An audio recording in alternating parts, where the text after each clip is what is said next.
Ce qui constitue probablement une des plus grandes découvertes du siècle, c'est la découverte que les cellules souches de la moelle osseuse, les cellules souches adultes, donc dans notre moelle osseuse, ont la capacité de se convertir virtuellement en n'importe quel type de cellule. Si on prend une cellule souche de la moelle osseuse, on la met dans le cœur, elle devient une cellule du cœur. Si on la met dans le foie, elle devient une cellule du foie. Si on la met dans les reins, elle devient une cellule des reins. On la met dans un muscle, elle devient une cellule des muscles.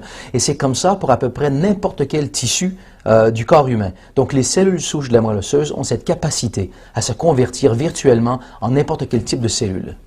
Les dernières recherches ont démontré que le facteur le plus important lorsqu'on considère la capacité naturelle des cellules souches à améliorer la santé est le nombre de cellules souches en circulation dans le sang.